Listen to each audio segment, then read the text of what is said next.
Bismillahirrahmanirrahim. Assalamualaikum warahmatullahi taala wabarakatuh. Salam pertemuan, salam sejahtera untuk anda semua.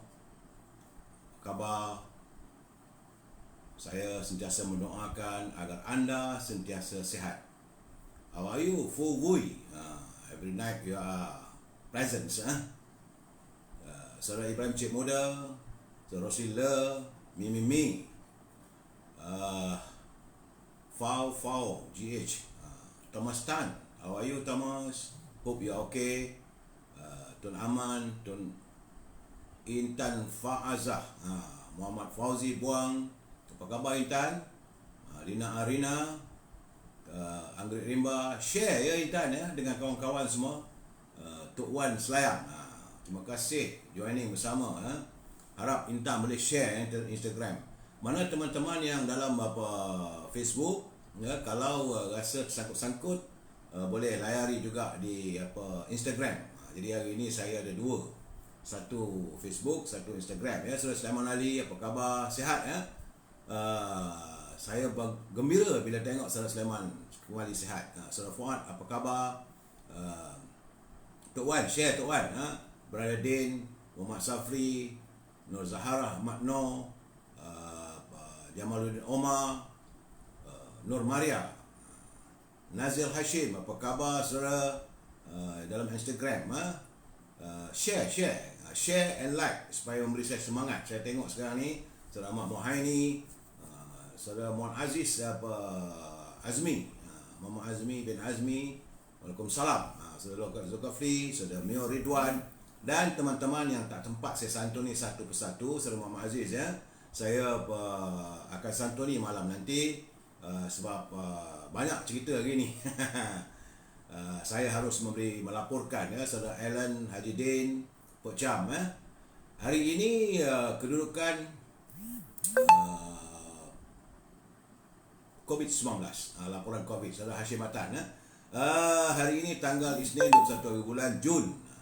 Alhamdulillah, nampaknya ada kelegaan sedikit ya saudara Zulkafli, ada kelegaan hari ini. Semalam 5,293 tapi hari ini laporan daripada Kementerian Kesihatan saudara Rokman, saudara Barim ya, iaitu jumlah mereka yang dijangkiti oleh virus corona adalah 4,611. Semalam 5,293, ada kelegaan. Tapi jumlah keseluruhannya sudah 700,000 saudara, bukan sedikit. Saudara Nordin, sudah 701,000 jumlahnya saudara Wahab, bukan sikit. Saudara Zainuddin, terima kasih joining dan mengundang kematian yang terkumpul saudara alias adalah hari ini 60 yang meninggal, dan jumlah yang meninggal 4,447 yang maya. Effendi Lutan, laporan di Perlis, alhamdulillah saudara Jamaluddin, saudara Strino, hari ini di Perlis Sifa. Di Kedah ada peningkatan sedikit sebab semalam 170, hari ini 182. Saudara Mak Aziz, dia tak takut buka parlimen ke? Sekejap lagi kita akan bincang. Di Kedah 182, di Pulau Pinang, Combi, alhamdulillah bagus. Ada kurang sedikit semalam, hari ini 84, semalam 114. Tetapi di Perak, aduh, tinggi nak naik apa peronjangnya, tinggi benar tu. Semalam 205, tiba-tiba hari ini meningkat 453 warga di negeri Perak yang dijangkiti oleh virus corona, 453. Dan keseluruhan di Perak sudah 25,206 orang yang dijangkiti oleh virus corona. Di Selangor susut, semalam 1,680, hari ini 1,346. Di wilayah Persekutuan juga susut, semalam 379, hari ini 310. Ya, Selawati. Di Putrajaya ada sedikit peningkatan, semalam 4, hari ini 15. Di Negeri Sembilan masih lagi gelombangnya tidak begitu baik, masih lagi angkanya walaupun turun dah susut. Semalam 693, tapi hari ini 437. Tu jumlahnya tu agak ini tak begitu cantik lah. Itu di Negeri Sembilan. Di Melaka ada peningkatan semalam 183, hari 205. Di Johor susut daripada 627 kepada 314. Di Pahang susut 2 angka, semalam 77, hari ini 50. Di Terengganu naik tapi masih lagi 2 angka, semalam 12. Saudara Puan Rusinin Kurungut, di Terengganu 18. Di Kelantan naik baliklah di Kelantan. Semalam 167, hari ini dia naik 219. Tapi bagaimanapun di Sabah juga meningkat tapi sikit lah, tak banyak. Semalam 163, hari ini 166. Di Labuan 130 susut, dan di Sarawak masih terus meningkat. Itulah laporan yang saya dapat berikan kedudukan sekarang ni. Cuma saya mendapat kiriman gambar tadi sebelum saya buat live ni, kiriman daripada saudara Kamal Bahari. Beliau saya yakin dah tinggal di Kuala Lumpur, sebab dia menghantar gambar bagaimana dia minta ulasan bagaimana warga kota berpusu-pusu di pusat vaksinasi di PWTC untuk mendapatkan suntikan. Saya melihat suntikan begitu, suasana begitu amat menakutkan kerana warga berkumpul dan bukan berbaris. Jadi tidak ada penjarakan sosial. Walaupun ada memakai pelitup, tetapi sentuhan itu masih ada. Jadi saya haraplah supaya mereka-mereka yang bertugas di pusat vaksinasi di PWTC menjaga penjarakan sosial. Walaupun warga mau mengambil suntikan, tapi tidak berarti bebas untuk bersentuhan, terkumpul ramai. Jadi saudara Kamal Bahari, terima kasih atas kiriman gambar itu. Saya tak dapat nak masukkan dalam gambar itu kerana bagi saya tak pandai, tak erti saya nak gunakan.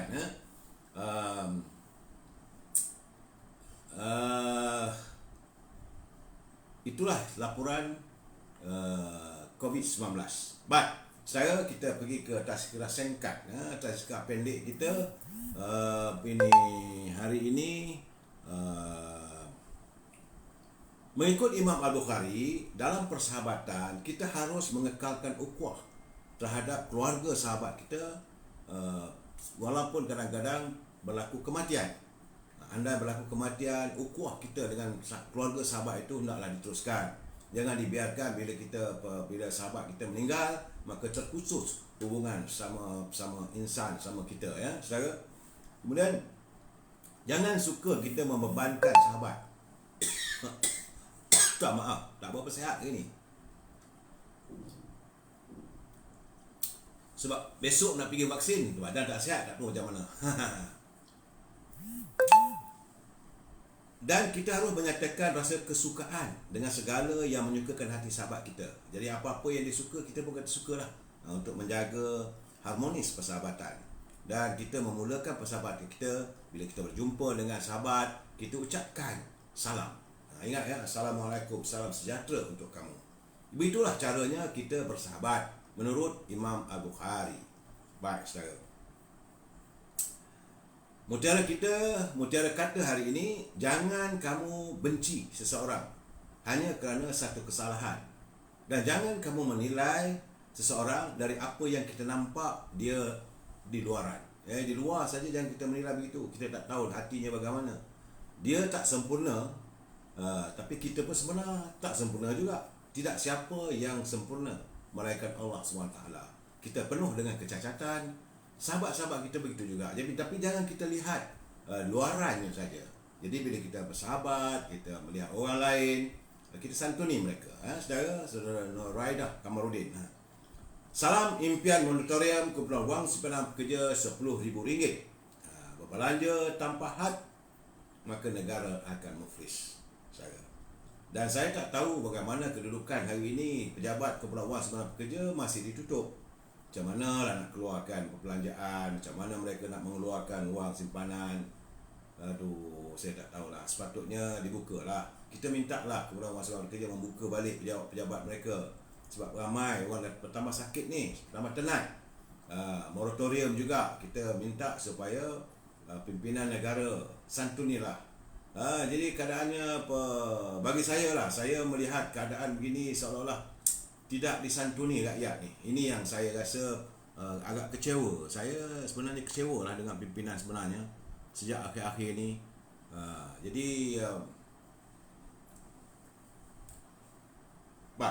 tajuk perbincangan kita malam ini adalah dan dia masih bertegil. Siapa dia? Siapakah dia itu? Jadi kalau saya untuk meneruskan bicara saya malam ini, ni sebenarnya saya punya Instagram ada masalah ni. Saya tak tahu macam mana ni. Instagram saya tiba-tiba je. Takkanlah dia nak hack Instagram saya. Tiba-tiba tak dapat. Saya minta lah teman-teman dekat Instagram tu masuk, like dan sebagainya dapat kita tahu, sebab saya tengok di Facebook rancak. Jadi kita pun bukan pakar sangat.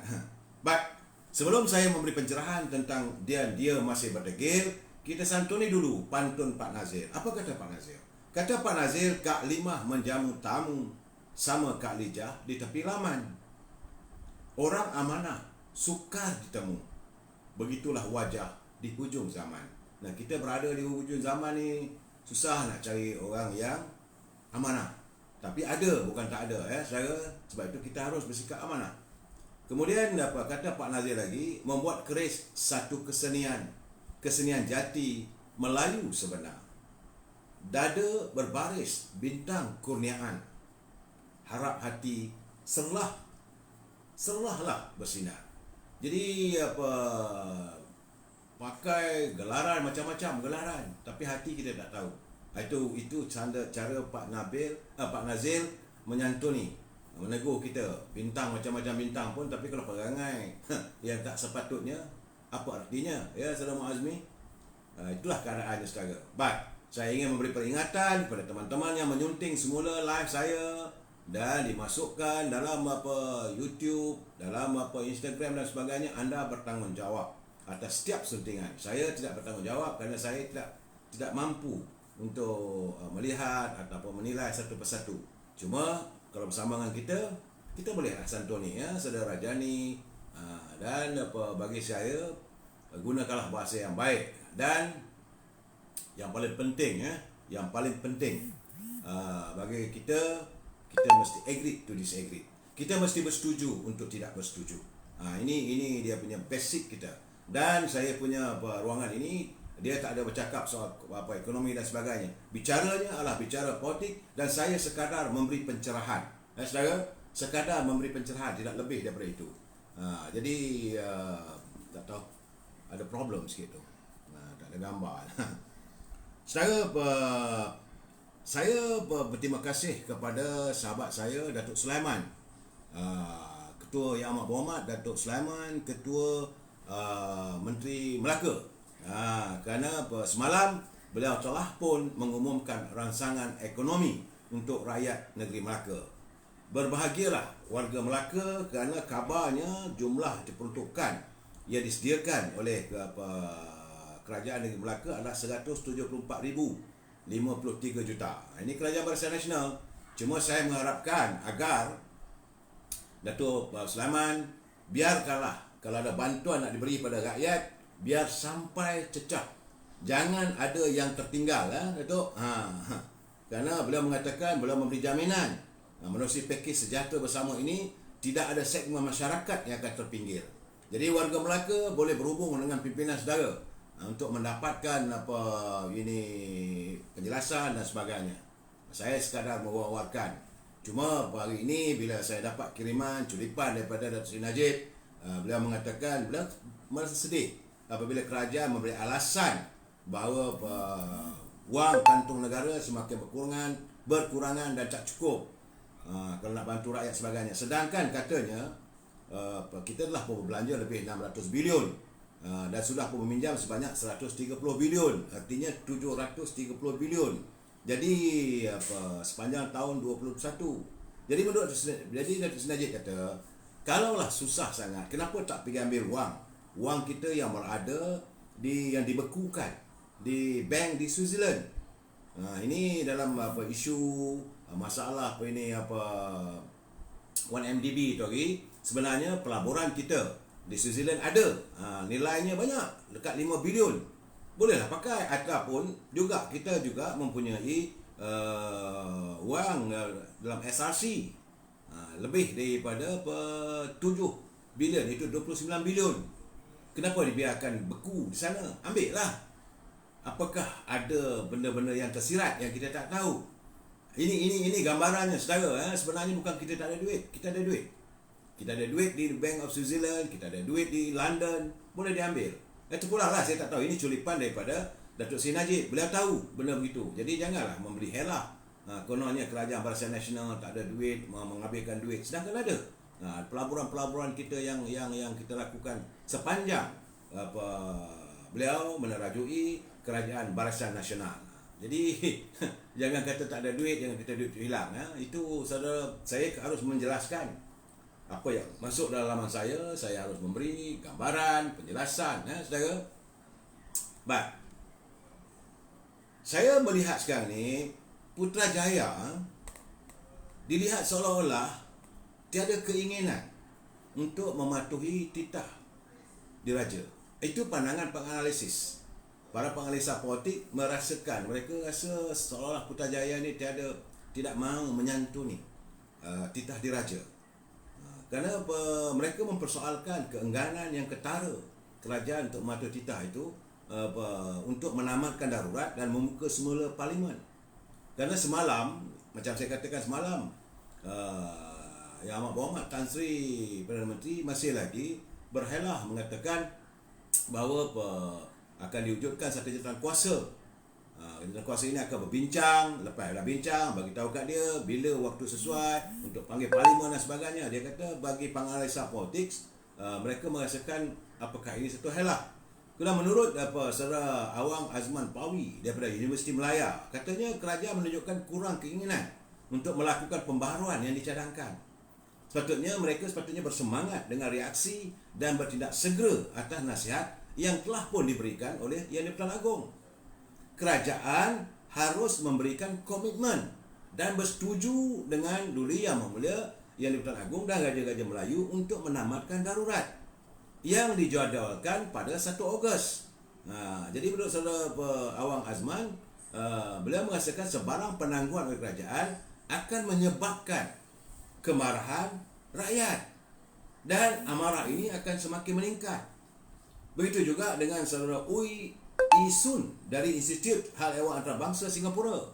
Katanya dia kata membelanjakan wang untuk bantuan bagi mengekang kemarahan orang ramai yang semakin meningkat bukan satu cara yang baik.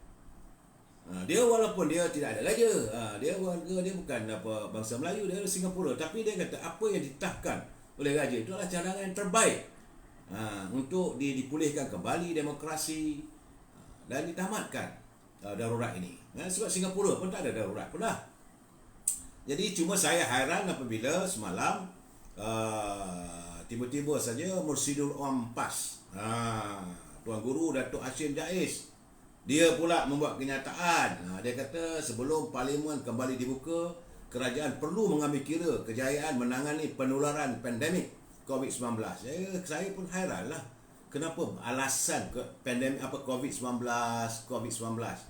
Saya hairan lah benda begitu. Kenapa itu hanya dijadikan alasan. Sedangkan yang nak berbincang, yang nak bertemu adalah 220 orang. Sebab itu, bila Datuk Seri Najib mengatakan, kalau inilah keadaannya, buatlah meeting lah parlimen dekat Kilang. Sebab Kilang dibuka. Sebab mungkin Kilang tak ada COVID-19, buka kat Kilang. Buatlah mesyuarat kat Kilang. Itu sindiran daripada Datuk Seri Najib. Sebab di parlimen semua lengkap. Macam saya katakan semalam, lengkap selengkap-lengkapnya. Dan kita boleh ada cara bagaimana untuk mengatasi. Dan takkanlah semua ahli-ahli parlimen itu ada jangkitannya.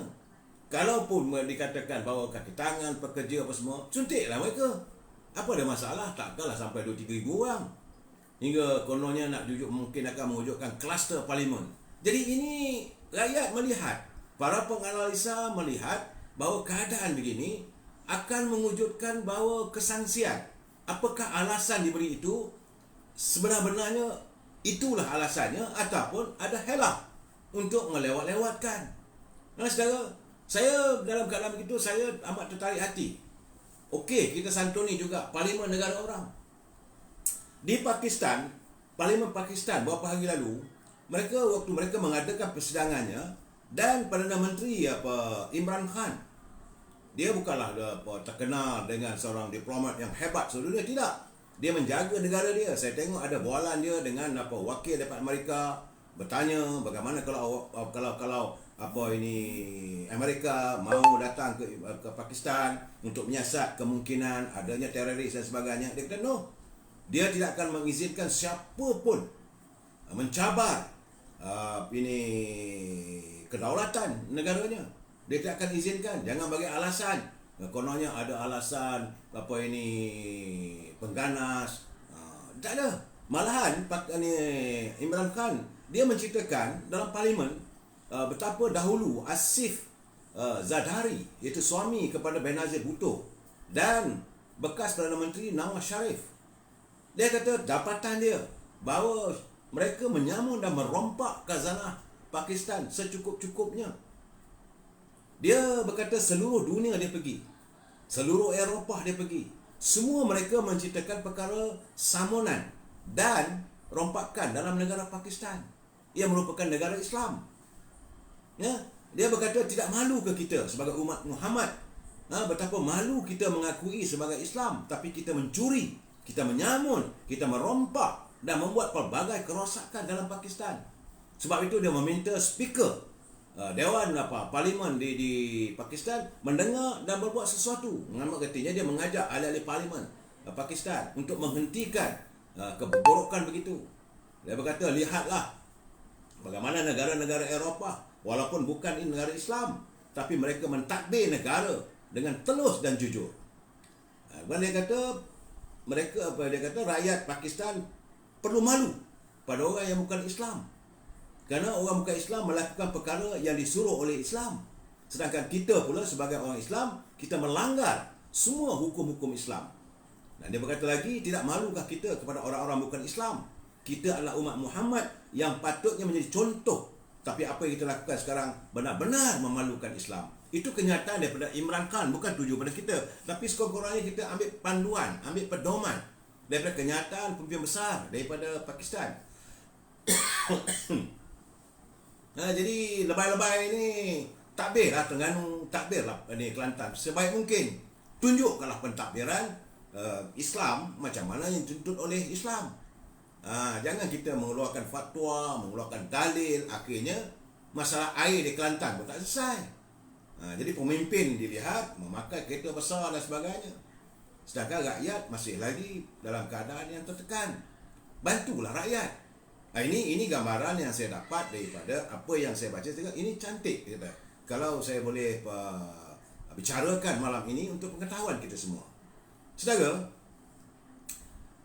Setiausaha Agung UMNO Malaysia Datuk Ahmad Maslan menyatakan, dia kata tindakan tidak menyegerakan persidangan parlimen sebagaimana yang ditahkan oleh Sri Paduka Baginda Perdana Agong Sultan Abdullah Riyatuddin Al-Mustafa Billah Shah dikuatiri akan mewujudkan krisis perlembagaan. Kita pernah terjebak dalam krisis perlembagaan pada 1987, 88, 89. Jadi antara pimpinan eksekutif dengan istana, jangan lupa itu. Jadi kalau boleh janganlah perkara itu berlaku. Kata Datuk Ahmad Maslan, dia kata titah Sri Paduka perlu diambil serius oleh badan eksekutif, kerana jika lambat maka dianggap sebagai krisis perlembagaan antara raja dengan Perdana Menteri dan kabinet. Jadi sebab itu katanya jangan ada krisis perlembagaan selepas kita ada krisis COVID-19, di mana hasrat raja berperlembagaan yang meminta badan eksekutif negara melaksanakan sesuatu untuk dilaksanakan. Baginda sudah bertitah, tapi kenapa masih lambat untuk dilaksanakan? Tindakan itu boleh dianggap sebagai krisis perlembagaan. Ini yang kita tidak mahu dan ini perlu dielakkan. Sebab itu kematangan Kerajaan Negeri Johor katanya di bawah pimpinan Datuk Menteri Besar Datuk Hasni Mohamad melaksanakan dengan segera titah Sultan Johor amat dipuji. Malahan setiap wakil rakyat, merasmi ahli parlimen juga dipanggil untuk berbincang. Semua wakil rakyat berbincang bagaimana untuk menangani krisis, bagaimana untuk membantu rakyat. Jadi katanya kerajaan seharusnya mempercepatkan vaksinasi kepada pegawai dan kaki tangan Parlimen bagi membolehkan persidangan Parlimen secara bersemuka diadakan secepat mungkin. Selain itu, jangan lupa notis 28 hari sebelum sidang Parlimen, kalau boleh perlu dipendekkan. Notis daripada Perdana Menteri ini boleh dipendekkan katanya. Itu saya tak tahu. Tapi yang saya tahu, notis untuk memanggil persidangan 28 hari. Kalau ada clause-clause-nya, mungkin beliau lebih memahami daripada saya. Kemudian apa kata kenyataan Datuk Noh Omar, Tan Sri Noh Omar? Menurut Tan Sri Noh Omar, beliau selaku jawatan kuasa khas yang dilantik jawatan kuasa khas bebas darurat, dia kata Duli Yang Mulia Pertuan Agong berhak untuk mengarahkan Parlimen bersidang tanpa perlu mendapat nasihat sesiapa berdasarkan peruntukan perlembagaan. Ini sebagaimana pandangan yang dilontarkan oleh Yang Berhormat Mulia Tengku Razali Hamzah. Dia kata saya setuju dengan pandangan Yang Berhormat Mulia Tengku Razali Hamzah. Kalau perlembagaan masih kuat kuasa, artikel 55 mesti terpakai. Jangan lupa, Tan Sri Noh Omar juga adalah seorang pengamal undang-undang. Beliau juga adalah lawyer, saudara. Dia kata artikel 55 mesti terpakai. Tapi bila ada ordinan darurat, maka ordinan darurat mengatasi perlembagaan. Maka yang di Pertuan Agong boleh mengarahkan Parlimen bersidang tanpa nasihat Perdana Menteri. Kalau artikel 55 tidak terpakai, maka artikel 40 juga tidak terpakai. Ringkasnya, ordinan darurat yang dibuat menurut artikel 150 dalam kurungan 2C Perlembagaan Persekutuan bukanlah satu undang-undang persekutuan. Jadi pada menjalankan fungsi Yang Pertuan Agong di bawah ordinan darurat, yang di Pertuan Agong tidak tertakluk di bawah artikel 40 untuk bertindak menurut nasihat kabinet. Itu kata pandangan daripada Tan Sri Noh Omar dalam entry-nya. Jadi perkara 150 sini menurut Yang Berhormat Mulia Tengku Razali, dia kata sesuatu ordinan yang dimasyurkan di bawah pasal 2B hendaklah mempunyai kuat kuasa dan kesan yang sama sebagaimana Akta Parlimen, dan hendaklah terus berkuat kuasa dan berkesan sepenuhnya seolah-olah ordinan itu ialah Akta Parlimen, sehingga ordinan itu dibatalkan atau diungkaikan di bawah pasal 3, atau sehingga ordinan itu luput di bawah pasal 7. Dan ini paling penting saudara ya, kuasa yang di Pertuan Agong untuk memasyurkan ordinan di bawah pasal 2B boleh dijalankan berhubung dengan apa-apa perkara mengenai Parlimen dan berkuasa membuat undang-undang. Jadi Yang Berhormat Mulia Tengku Razali menyatakan bahawa pandangannya lah berhubung dengan polemik mengenai Parlimen. Menurut Yang Berhormat Mulia Tengku Razali, dia kata Parlimen perlu bersidang dengan segera. Kerana katanya Perdana Menteri tidak boleh menasihati Yang di-Pertuan Agong melanggar perkara 55 Perlembagaan Persekutuan. Kerana di bawah peruntukan itu, baginda bertanggungjawab memanggil Parlimen dalam masa tempoh 6 bulan daripada tarikh akhir persidangan Parlimen yang lalu. Jika tidak, Yang di-Pertuan Agong dan Perdana Menteri telah melanggar perlembagaan dan sumpah jawatan. Ini kata Yang Berhormat Tengku Razali. Jadi kalau tak dibuat, berartinya melanggar sumpah jawatan. Sebab bila kita angkat sumpah, Duli Yang Mulia Pertuan Agong juga bersumpah akan mempertahankan perlembagaan. Perdana Menteri juga bersumpah mempertahankan perlembagaan. Perlembagaan menyebut dalam tempoh 6 bulan tarikh akhir itu dia mesti Parlimen bersidang. Itu dia punya pandangannya ya. Jadi maka Yang Pertuan Agong dalam menjalankan fungsi di bawah Seksyen 14 Ordinan Darurat boleh bertindak menurut budi bicaranya tanpa tertakluk pada nasihat kabinet. Ini saya beri latar dulu saudaranya supaya kita faham, sebab saya perlu memberi pencerahan saudara. Kemudian saya agak tertarik hati jugalah tulisan daripada kiriman daripada Datuk Fuad Zakasi. Dia kata Dr. Marzuki Mohamad. Dr. Marzuki Mohamad ni adalah ketua setiausaha sulit kepada Perdana Menteri. Katanya sebab kenyataan Datuk Dr. Marzuki, dia kata jangan koboikan peraturan Parlimen. Saya kata kenapalah dihina Parlimen sebegitu? Kenapa digunakan perkataan jangan dikoboikan? Jadi beliau kedudukannya sebagai jurucakap siapa? Apakah beliau mewakili Perdana Menteri yang beranggapan ada koboi dekat Parlimen? Kalau di koboi ni selalunya dia tembak tembak-menembak, apa ini, undang-undang tak ada, langgar undang-undang. Jadi bila dia menyatakan jangan dikoboikan parlimen tu, kita pun bertanya apa maksudnya. Sebab Dr. Marzuki dia bukan sembarangan orang, dia pun adalah pensyarah di universiti bahagian politik. Sepatutnya sebelum beliau mengeluarkan kenyataan begitu, perlulah dipahalusi. Sebab parlimen adalah dewan yang mulia. Dalam parlimen kalau you bercakap sesuatu yang menyinggung orang lain pun boleh point of order. Ini dia punya general order di parlimen. Perlulah dipelihara. Jadi kenapa dikeluarkan kenyataan jangan koboikan? Malahan apakah dengan tindakan menggantung parlimen itu tindakan koboi? Kita pun tak faham. Sebab dulu Yang Maha Mulia Tuan Agong telah pun bertitah baginda jalankan sidang parlimen. Jadi kenapa kita wujudkan polemik jangan koboikan parlimen? Kemudian ada pula lagi kenyataan jangan adakan persidangan parlimen seperti persidangan bawah pokok. Saya kata apa hal ni? Kenapa dikeluarkan kenyataan begitu? Sebab ada pernah berlaku kejadian di Ipoh apabila waktu Datuk Nizar dilucutkan jawatannya sebagai Datuk Menteri Besar. Jadi mereka tak puas hati apa semua tu, kumpulan daripada DAP, daripada PAS mengadakan persidangan di dekat kawasan lapang, dekat tempat parkir kereta bawah pokok. Jadi orang ketawa. Dalam keadaan begini saudara, kenapa diulang-ulang benda begitu? Ini yang saya tak tahu. Jadi sebab itu kita merasakan bila merasakan dirinya masih punya penyokong.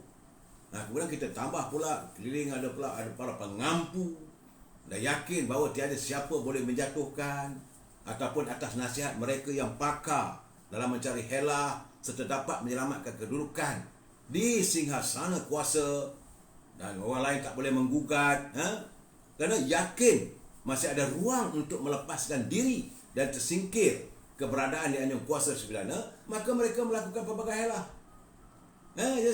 Maka pelbagai naratif, saya melihat sekarang ni pelbagai naratif diwujudkan untuk melepaskan diri daripada cengkaman bahawa mesti nak wujudkan persidangan parlimen. Mereka mencipta naratif, melengah-lengahkan sidang parlimen yang dirasakan sebagai, bagi saya berkali-kali saya katakan, kalau beginilah tindak tanduknya, yang kita tuntut parlimen itu bersidang bukan nak jatuhkan sesiapa. Kita nak supaya ada sema imbang. Sebab kita nak tahu banyak persoalan, masalah rakyat yang mahu dikemukakan. Mereka itu persoalannya. Jadi mereka di anjung kuasa sebenarnya kena faham. Yang takut sangat ni kenapa? Yang tanda sampai sanggup mengecilkan hati raja-raja Melayu untuk mewujudkan polemik bahawa sekarang ni tidak ada serta-merta tu bukan segera tu bukan besok, tak ada kenapa diwujudkan keadaan begitu? Why are you so scared? Benda ni seolah-olah merupakan macam saya katakan macam paku terakhir kepada keranda politik mereka. Jadi rakyat, jadi kita pun tertanya-tanya apa sebenarnya sehingga kan diwujudkan naratif bahawa kalau buat persidangan ini maka ini akan diganti Perdana Menteri baru. Tidak ada pun dulu Yang Maha Mulia Tuan Agong dan Raja-Raja Melayu mengatakan mesti ditukar kerajaan. Tak ada. Tidak ada. Saya cari. Tak ada. Cuma baginda minta kalau boleh biarlah pimpinan kerajaan stabil. Stabil maksudnya tidak ada permasalahan. Kukuh. Tapi sekarang ini apakah mereka merasakan diri mereka tidak kukuh? Apakah mereka merasakan diri mereka tak cukup absah, tak cukup legitimate? Tak sah lah tu maksudnya. Jadi apakah itu maksudnya mereka merasa diri mereka? Orang tak tahu. Macam orang mencuri ya. Bila orang mencuri kata okey, polis akan datang menyiasat rumah tu. Dia boleh cakap tak ada apa dalam rumah saya ni. Tak ada siapa nak simpan barang-barang ni. Tak ada siapa nak simpan basikal. Tak ada siapa nak simpan motosikal. Yang kau nak bising apa? Kalau polis datang lah. Kalau kamu tak buat apa-apa. Ini masalah yang saya lihat. Tak payahlah nak fikir soal kuasa. Yang kita nak fikir sekarang ni, apa nak jadi dengan negara kita? Perlu dibincangkan. Ini bukan soal. Saya melihat macam-macam naratif dibuat. Kemudian serang Presiden UMNO. Rakyat tertanya-tanya, apa muslihat sebenarnya di sebalik helah seolah-olah mau melewatkan sidang parlimen ini? Why? Ramai, banyak yang telefon saya tanya, Datuk, apa sebenarnya ni? Saya kata saya pun, rakyat jadi bengong. Udahlah, rakyat susah. Rakyat susah sekarang ni. Dalam keadaan yang tak cukup kewangan, hidup yang terhimpit. Jadi mereka pula, kenapa diwujudkan suasana begini? Seolah negara ni macam tak aman. Macam dunia nak kiamat. Berlaku persidangan parlimen, dunia kiamat. Begitu. Saya tak tahu. Dan bagi saya sebagai seorang penganalisa yang beri pencerahan, mula tertanya dari saya, apakah ada scheme of think kali kedua? Ada tawar-menawar. Panggil orang ni. Kamu nanti besok bila sidang parlimen nanti, dah kejap dah. You akan dapat ini, you dapat itu, dapat ini. Okey, pasti ya. Sebab itu sekarang ni, ada pula orang yang disahkan oleh Susah Agung UMNO, Datuk Ahmad Masdar, kita memang ada.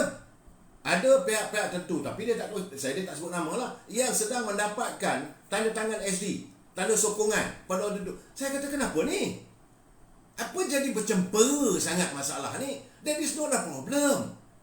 Agung minta supaya parlimen bersidang kerana membincangkan pertama sekali tentang macam mana nak menyelesaikan masalah COVID-19 ni yang walaupun dah diizinkan dengan perintah darurat masih tak selesai. Jadi kebimbangan raja-raja Melayu, kebimbangan tuanku-tuanku semua bahawa mesti dicari upaya. Caranya adalah berbincang lah. Perbincangan tempat terbaik adalah di parlimen. Takkan nak biarkan 3 orang ni je. Hari ni Sebastian Sabri buat kenyataan. Besok Datuk Adham Baba buat kenyataan. Lusa Khairi Jamaluddin buat kenyataan. Kemudian 3-4 hari kemudian Ketua Pengarah buat kenyataan. Tapi adakah dibincangkan secara tuntas? Jadi duli-duli yang mahu Datuk Agung merasakan terbaiknya di parlimen.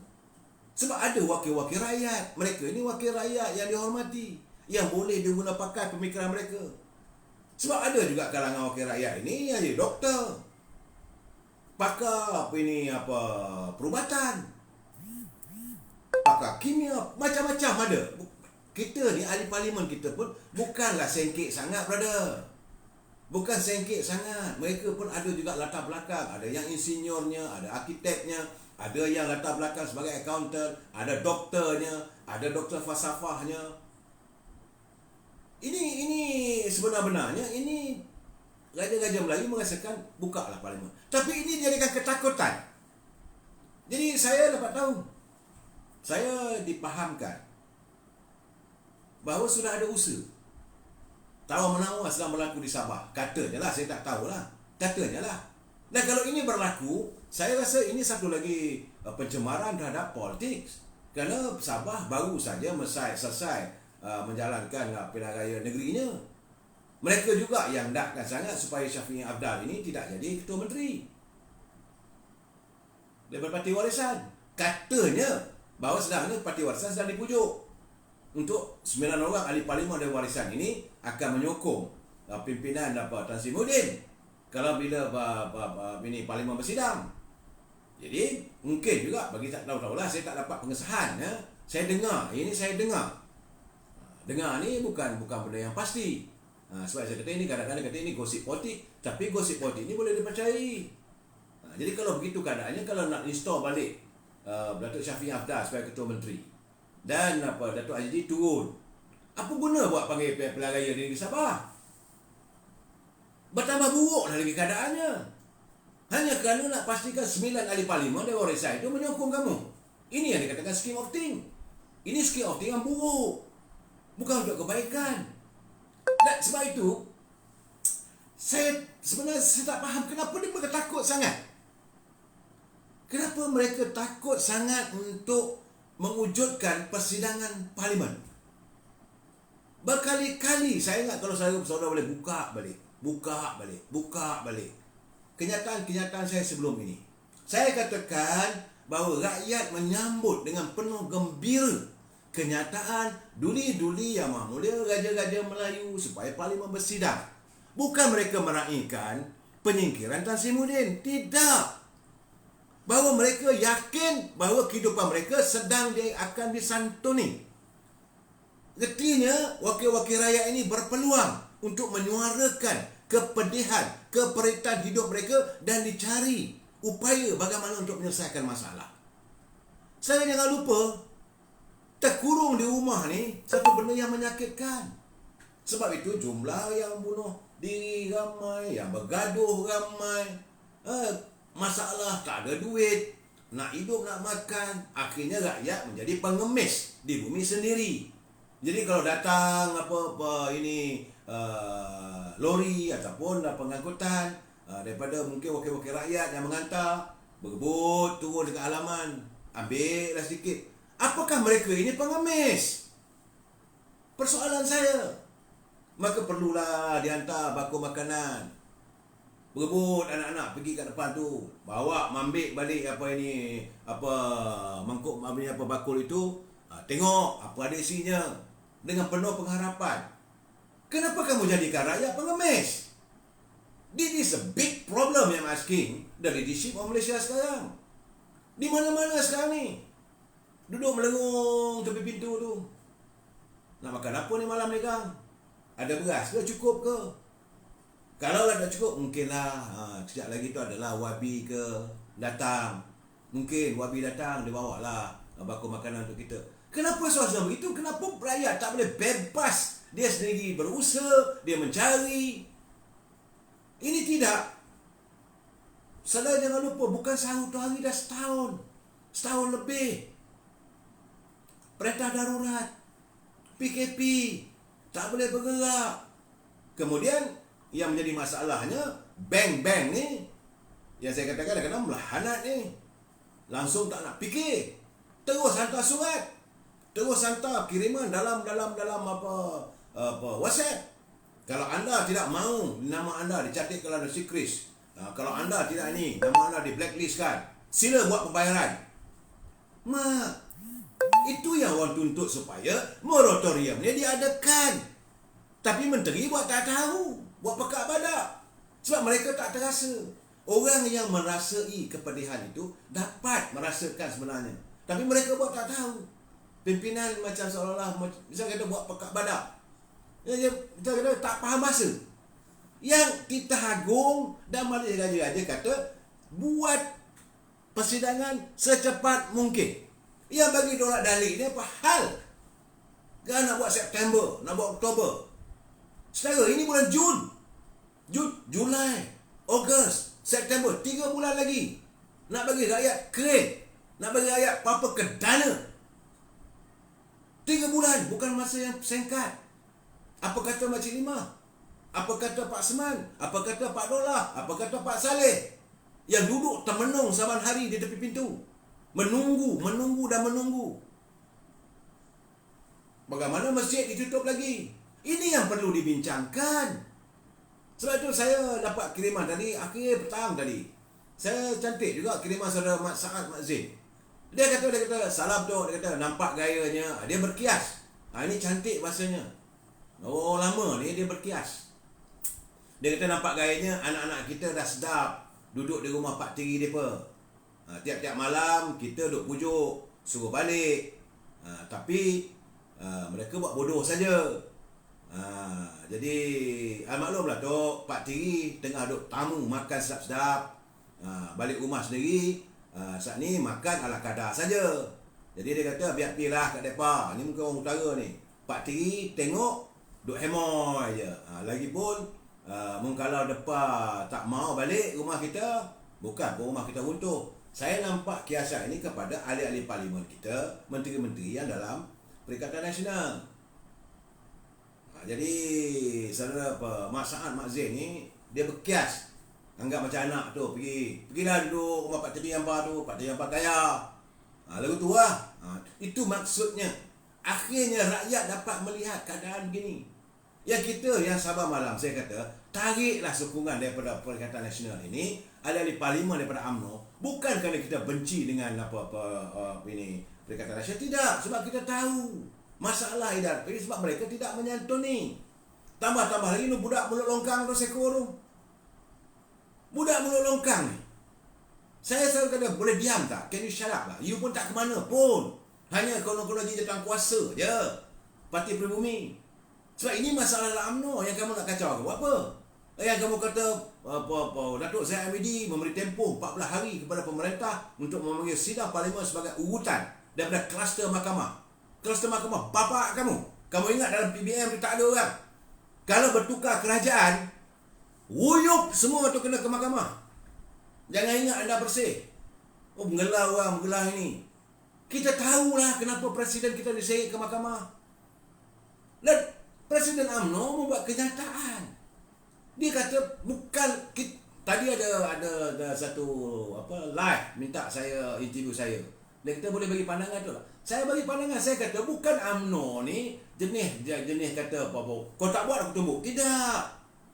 Berhemah. UMNO menyantuni titah yang duri-duri yang memula raja-raja Melayu dan yang di Pertuan Agong. Titah ini UMNO memang tetap akan berdiri teguh. Itu memang dasar termaktub dalam perlembagaan UMNO. Setiap ahli UMNO wajib mempertahankan rajanya. Titah raja mesti dijunjung. Dia tak boleh nak engkar. Jadi kalau sesiapa yang dilihat seolah-olah mencabar, seolah-olah memperlekeh titah raja-raja Melayu ini, UMNO mesti ke depan. Sebab dah tak tahan dengan keadaan begini, tunggu, tak ada pengumuman. Jadi Presiden UMNO membuat kenyataan. Dia kata kita bagi tempoh selama 14 hari. Masih lagi berlapang dada. Bagi tahu dalam tempoh 14 hari, buatlah. Panggil, keluarkan notis persidangan parlimen. Saya kena ingat notis persidangan parlimen 28 hari. Kalau 14 hari, hari ini 21 Jun. 14 hari lagi mungkin 1 atau 2 Julai. 2 Julai 28 hari, Ogos lah. Jadi artinya ada upaya kamu nak mengadakan sidang parlimen ini selewat-lewatnya Ogos. Dan Ogos itu kamu dah berjanji nak hentikan perintah darurat. Jadi UMNO melihat titah tuanku dah ada, tapi kamu buat pakak badak, kamu buat buta perut je. Jadi marahlah kita. Jadi sebab itu UMNO merasakan beri sebagai presiden, beliau memikul amanah UMNO. Beliau mempertahankan raja-raja Melayu, menjaga kehidupan rakyat. Jadi dia kata sebab UMNO lah sentiasa minta. Yang kita marah sangat dengan PBN ni kerana mereka tidak pernah menyokong pun tuntutan UMNO supaya diberi moratorium. Tak dengar pun pimpinan daripada UMNO. Kalau PAS lah cerita lah. Kalau PAS dia kata macam seperti peminang Puteri Gunung Ledang, lebay-lebay tu. Jadi yang berjuang untuk rakyat UMNO. Dan kelangsungan itu diteruskan oleh Presiden. Jadi beliau kata bagi tahu Tan Sri sebagai Perdana Menteri, you kena panggil, bagi tahu dekat the speaker, keluarkan notis. Jadi dalam tempoh 14 hari itu okey lah. Tapi adakah akan dikeluarkan? Kita tak tahu. Wallahu a'lam bishawab. Tempoh dibagi waktu tu bukan pendek, 14 hari saja. Dah cukup waktunya nak buat vaksin ke, nak cucuk ke, nak apa ke, nak kemaskan parlimen. Kalau ada sampah sarap nak dibersihkan, kalau ada segala rumput rampai yang panjang semua boleh dipotong, tak ada masalah. Kemudian ada lagi jedahnya 28 hari. Maka bolehlah ahli-ahli parlimen macam saya katakan menghantar surat. Jadi yang budak mulut longkang ni apa hal dak mengata kita itu ugutan kluster mahkamah. Bila masa kita mengugut? Jadi mereka merasakan kalau parlimen bersidang, itulah hari akhir mereka. Sebab itu mereka pula membuat naratif baru. Wah, sekarang ni sebab itulah UMNO nakkan presiden ini Presiden UMNO nakkan persidangan cepat kerana mahu meletakkan Anwar Ibrahim jadi Perdana Menteri. Apa hal yang kamu kait sana kait sini ni? Ini gelilah dia orang ni sebenarnya. Sebab itu malam tadi semalam lebih kurang pukul 7 malam saya dapat banyak call mengatakan Biro Politik bersidang lah. Ini mereka sekarang ni puak-puak ni mewujudkan macam-macam cerita supaya rakyat keluh kesah ya tak ya apa semua, rakyat timur tanya supaya rakyat marah pada UMNO. Mereka mewujudkan suasana ni. Saudara bila saudara mendapat sebarang kiriman, berhati-hati kerana mereka sekarang ni melakukan tindakan untuk memecah belahkan warga UMNO. Dan bila dalam soal begitu diselitkan juga perkataan-perkataan yang membuatkan orang benci pada UMNO. Jangan lupa Sebab bila mereka mengatakan bahawa semalam Biro Politik dah buat ketetapan bahawa Biro Politik akan menarik sokongan, akan menarik diri dan menjatuhkan kerajaan Perikatan Nasional. Tak ada. Kesan daripada tu malam tadi jam 11.35 malam. Presiden UMNO dah tengok berita, dia kata lalu ada orang ni, dia pun menghantar satu kiriman. Dia kata di sebalik itulah berita laman sosial berhubung mesyuarat Biro Politik sebenarnya tak ada. Dia pun dia kata banyak pandangan dikemukakan, ramai pihak. Namun secara umumnya kesimpulannya begini, kata Presiden. Selepas Di Pertuan Agong bayar gaji-gaji melalui titah, baru kerajaan PN beri respon, tapi tidak ada respon lagi. Jadi puaslah rakyat dan pemimpin politik bersuara.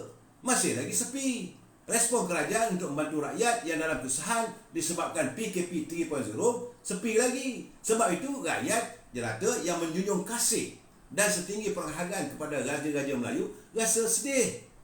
Tapi respon kerajaan Perikatan Nasional hanya sekadar di peringkat perutusan dan kajian. Dia beliau sebagai Presiden UMNO, dia kata apa benda ni? Respon daripada pemimpin PN ni, Perikatan Nasional, responnya adalah perutusan, kajian. Kita akan buat kajian. Kajilah. Kita nak laksanakan. UMNO tuntut kumpulan wang semalam kerja keluarkan segera. Bukan banyak pun RM10,000.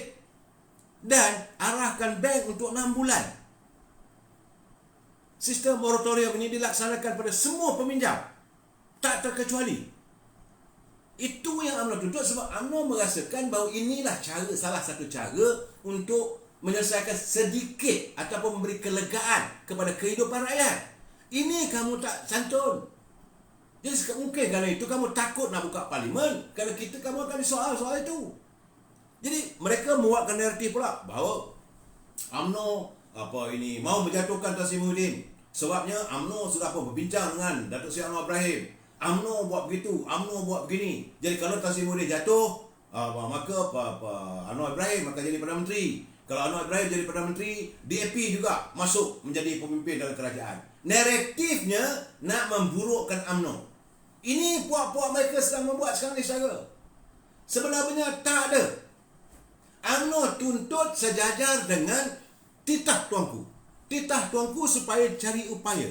Titah tuanku supaya distabilkan kerajaan ini yang masih dipertikaikan keabsahan. Masih lagi orang tanya, kau ni betul ke? Betul ke? Sekejap ada Sri Anwar Ibrahim kata, I got the numbers. Sekejap kamu kata kamu ada komunikasi ini sokongan. UMNO tak campur. UMNO tak ada kata yang UMNO nak jadi Perdana Menteri. Relax. Tapi yang kamu takut sangat ni, takut pada bayang-bayang dan hal. Kerana kalau ini berlaku, mungkin Pakatan Harapan akan buat usul tak percaya. UMNO pun akan sokong. Kalau kamu santun UMNO dengan baik, takkanlah kita tak nak sokong kamu. Apa bangangnya kamu ni? Tapi kamu ada kesalahan. Kamu ada kesilapan paling besar. Sebab selama ini kamu mencerca UMNO. Selama ini warga kamu mengata UMNO macam-macam. Budak-budak macam budak biol seko tu, Naiman apa nama tu. Bengong ni. Ketua perangan kamu buat kenyataan macam-macam, serang Presiden UMNO. Kamu ingat dah serang begitu kami nak baik dengan kamu? Tobatlah home, kita tak akan baik dengan kamu. Apa punya bangang punya orang politik macam ni? Nah, ini masalahnya. Dan kita bukan minta nak jatuhkan sesiapa. UMNO mahu menurut dan menyantuni titah tuanku. Berkali-kali kita katakan UMNO ni apa saja titah tuanku dia akan buat. Tuanku kata mesti nakkan kerajaan begini. Seupaya mungkin UMNO laksanakan. Sebab bagi UMNO, kerja rakyat digelek, kerja raja dijunjung. Anda semua yang meletakkan kerja raja digelek dan dipertikaikan, kerja anda yang anda junjung. Itu masalah anda, bukan masalah orang UMNO. Perangai anda ni macam perangai dajal lah. Budak-budak yang diupah apa semua tu. Kenapa diheret UMNO dalam kancah permasalahan? Yang bermasalah anda dengan Anwar Ibrahim. Selesaikanlah. So anda dulu satu parti. Kami tak ada. UMNO Barisan Nasional bertanding pilihan raya ke-14 dulu. Secara solo, kita UMNO Barisan Nasional bertanding. Kebetulan anda menang. Parti Pribumi, Parti Keadilan, kemudian Parti Amanah, Parti DAP. Yang bersekongkol menjatuhkan kami dengan DAP, anda bukan kami. Ni sekarang ni kamu takut dengan bayar-bayar. Kerana kalau DAP nak sokong kami, itu masalah anda lah. Dan masalah pula kadang lebay-lebay ni tak faham. Dah sedap sangat duduk situ, orang bagi naratif gini, oh yolah, UMNO ni begini lah. Sebab anda tak ikhlas mewujudkan satu muafakat, tak ada keikhlasan. UMNO ikhlas buat perjanjian, buat muafakat, datanglah ke rumah UMNO. Gunakanlah dewan ini, diwujudkan pejabat muafakat nasional, sebesar-besar pejabat. Tak datang pun baru lepas. Datang hanya untuk mesyuarat saja, diwujudkan urus dia, tak ada. Jadi anda tidak ikhlas. Sebab kesedapan berada dengan kerajaan. Carry on lah, kita tak marah pun. Tapi kalau ini keadaannya, tak payah lagi lah. Apa guna lagi kita nak meneruskan persahabatan. Tapi kami tidak lagi nak mencerca. Kalau nak ikutkan cerita sekarang ni, dalam wall, dalam YouTube apa semua, dapat sepak apa yang dimaki selama ni. Ini gambaran secara. Jadi bila Datuk Seri Zahid Hamidi membuat kenyataan bahawa kita beri tempoh kepada kerajaan supaya memanggil persidangan parlimen dalam tempoh 14 hari. Kalau dalam tempoh 14 hari tak dibuat, maka wajarlah, sewajarnya lah UMNO Majlis Tingginya mengadakan mesyuarat. Apa nak buat dah sekarang ni? Dah bagi muka kali kedua, kali ketiga ni. Ini bukan saja pada kita, dengan raja-raja kita pun ditemplak. Wajib kita pertahankan, wajib kita lawan. Waktu itu pasti UMNO akan tarik sokongan. Mana-mana ahli UMNO nak berada, up to you all lah, pergilah. Ini orang yang tak setia pada parti. Ini orang yang tak taat pada raja. Ini orang yang bukan ahli UMNO. Ahli UMNO ada sumpahnya. Sumpahnya mempertahankan raja-raja Melayu.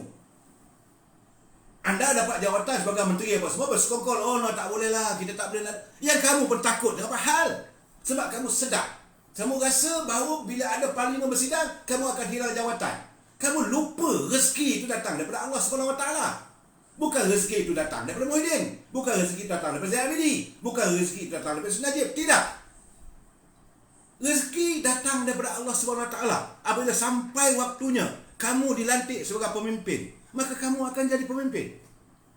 Yang kamu nak terpengaruh dengan cakap-cakap orang ni, buat apa? Saya heran. 2 malam saya dah cakap dah. Cuma hari ini saya rasa marah sikit bila kenyataan media Datuk Seri Zahid Hamidi disongsong, dicerca. Dah bagi kita bagi tahu apa masalahnya. Kalau kita tak ada dosa, kita tak ada masalah, okey, ginilah. Kita bagi apa tempoh kat you, buatlah persidangan ni dalam tempoh 14 hari ya. So dalam tempoh 14 hari itu keluarkanlah satu notis kepada ahli-ahli parlimen, sila kemukakan soalan apa semua sebagaimana yang saya ceritakan semalam. Berartinya ada upaya mahu mewujudkan persidangan parlimen. UMNO dah tengok benda begitu, kita diamlah, kita tunggulah. Ini apa jadi? Oh no, kita mungkin ada selepas COVID ni reda. Redanya bila? Kita akan buat ni antara pengikut bancian untuk kajian COVID ini akan menurun sekitar bulan September, Oktober. Jadi kita akan mungkin adakan persidangan parlimen antara September, Oktober. Apa hal? Tuanku kata buat secepat mungkin, dengan segera. Bila kamu menongkah benda begitu, kami rasa apa? Raja kami, anda tak mahu mengaku itu pada anda lah. Memanglah setengah daripada pemimpin anda tu dulu tu memang bertelagak dengan raja. Ada juga orang UMNO yang duduk dalam kerajaan. Saya malah lah nak mengungkit. Memanglah mereka tidak begitu menyantuni raja-raja Melayu ni. Ada, bukan tak ada. Bukan kita tak tahu. Jadi bagi kita tetap mendaulatkan raja kita, tuanku kita. Ini payung mahkota rakyat. Jadi bila kita dah keluar kenyataan begitu, buatlah yang kamu sungsung ni apa hal? Yang kamu degil sangat ni apa hal? Kenapa kamu degil sangat? Tak payahlah dolak dalik buat istilah itu, istilah secepat mungkin, tak payah. Tak ada keperluan. Yang UMNO nak tahu bila Dengan ini, kita dah keluarkan satu notis agar Parlimen bersidang pada 28 bulan Julai. Okey. Tak ada masalah. Ertinya kita pun rasa bangga. Oh, ertinya cadangan raja-raja kita ini disantuni. Okey. Tapi bila bagi alasan tu, mula-mula kita geram hati tu. Yang saya katakan madah berhelah ni. Helah sana, helah sini. Itu tak kena, ini tak kena. Jadi keadaan sekarang ni, kita pun rakyat je cacah marbah. Kenapa rakyat diladani dengan kepelbagaian cerita? Saya hairan. Saya sebenar-benarnya puak-puak, tak kisahlah dia kom ke, penulis upahan ke, profesor-profesor atau kangkung ke, membuat macam-macam naratif. Menyalahkan UMNO yang minta Parlimen bersidang. Tengku Razali kata kalau tak buat dalam tempoh 6 bulan, kita melanggar perlembagaan. Yang Muhammad oleh Tengku Razali, dia tak ada lain. Dia tak kata aku nak jadi Perdana Menteri, tak ada. Dia tak kata jatuhkan Dr. Tasimuddin, tak ada. Dia kata kalau dalam tempoh 6 bulan, kamu mengheret sekali raja-raja Melayu melanggar perlembagaan. Kerana sumpahnya adalah mempertahankan perlembagaan. That's all. Jadi mesti diadakan persidangan Parlimen dalam tempoh 6 bulan supaya negara ini tak cacat. Kenapa tahun ini? Kenapa era pemerintahan negara di bawah pentadbiran Tan Sri Muhyiddin, di bawah era pentadbiran Perikatan Nasional, banyak sangat berlaku cacat marbanya kepimpinan negara kita ni? Kenapa? Jadi beliau nak memperbetulkan. Dia kata buatlah dalam tempoh 6 bulan ini mesti. Jadi takut bertempur. Memanglah mereka takut bertempur kerana kamu salah. Saya nak bagi tahu terus terang lah. Ahli-ahli UMNO, wakil-wakil rakyat UMNO yang jadi menteri sekarang ni, kalau kamu tak nak bersama dengan Presiden UMNO, ya, maka anda mengkhianati. Anda mengkhianati perjuangan UMNO. Anda tidak layak menjadi ahli UMNO. Tak apalah. Nak terus kekal-kekal lah. Tak ada masalah pada kita. Sebab patah tumbuh hilang berganti. Bagi UMNO tak ada masalah. Ramai. Kita nak bagi tahu, bukan anda seorang saja yang layak jadi wakil rakyat di kawasan anda. Ramai. Semua tu ramai. Tak ada masalah. Anak-anak muda kita yang mempunyai pendidikan. Ada yang doktor, ada yang insinyur, ada yang arkitek. Mereka ada yang accountant. Mereka well educated. Menjadi warga UMNO yang berada di kawasan-kawasan desa, di kampung-kampung. Mereka ada. Jangan anda rasa anda besar sangatlah. Kerana kebetulan bila anda menang pilihan raya lepas. Tapi jangan lupa kemenangan itu kemenangan parti. Dan sebab itu saya menuntut Presiden parti, lepas ini mereka tak boleh pakai. Tak boleh pakai dah. Jangan kita pakai orang ini. Kita tengok siapa yang setia pada parti, yang setia pada perjuangan. Sebab kita dah bagi tahu, dia dah waktu 14 hari. Sepatutnya berkata 14 hari ni, siap-siaplah. Siap-siap ambil meja lah. Sebab tidak ada nampak. Tidak nampak yang pimpinan Perikatan Nasional mahu mewujudkan atau mengadakan persidangan Parlimen dalam waktu yang terdekat. Apa yang dilakukan oleh mereka mencari helah. Ini terbukti bila Perdana Menteri sendiri mengatakan nak wujud jawatan kuasa. Yang kita pertikaikan jawatan kuasa buat apa? Sebab Parlimen dah ada dia punya aturannya, dah ada tata caranya, ada dia punya standing ordernya, ada bukunya. Kenapa nak panggil jawatan kuasa lainnya pula? Nak cari keselamatan. Memang kawasan Parlimen itu sentiasa selamat. Sebab itu setiap kali persidangan Parlimen, bila bermula saja, Menteri Dalam Negeri akan bangun. Tuan Speaker, saya buat usul. Usul apa? Saya buat usul bahawa setiap ahli Parlimen hendaklah bebas keluar dan masuk ke dalam bangunan Parlimen ini dalam menjalankan, melaksanakan tugasnya.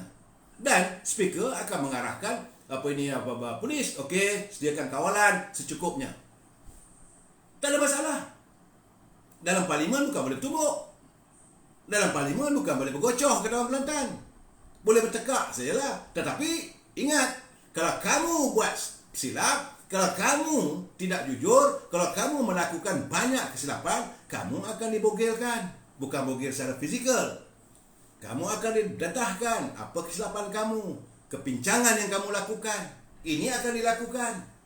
Ini mungkin kamu takut. Jadi bagi saya, mereka yang tidak mahu Parlimen diadakan segera memberi alasan COVID, ini adalah satu alasan yang paling dangkal yang tak boleh kita terima. Sebab kawasan Parlimen adalah kawasan yang paling selamat. Dan ahli-ahli Parlimen juga adalah orang-orang yang telah mendapat vaksin. Tak ada sebab Tapi bila kamu membuat kenyataan, dilihat seolah-olah mau melewat-lewatkan, kita merasakan pertama-tama sekali kamu adalah orang yang melakukan banyak kesilapan yang kamu akan berhadapan dengan persoalan. Dan paling penting sekali, kamu tidak menyantuni titah Duli Yang Mulia Raja-Raja Melayu dan Duli Yang Mulia Yang Di-Pertuan Agong. Kalau itu sikap anda kami song-song all out. Anda bertunang dengan warga UMNO untuk kami lawan anda. Sama ada anda orang UMNO, sama ada pimpinan UMNO, we don't care who you are. Kalau anda tidak menyantuni raja, anda tidak layak menjadi orang UMNO. Kalau anda bertanding pilihan raya, anda juga akan kami jatuhkan. Ini gambaran saya beritahu.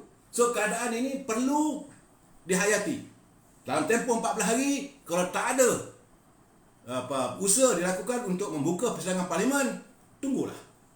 Itu saja. Kita bukan nak kata nak jatuhkan Perdana Menteri. Tak ada. Yang takut sangat buat apa? Kita bincang lagi malam esok. Wabillahi taufiq wal hidayah. Assalamualaikum warahmatullahi taala wabarakatuh. Selamat malam.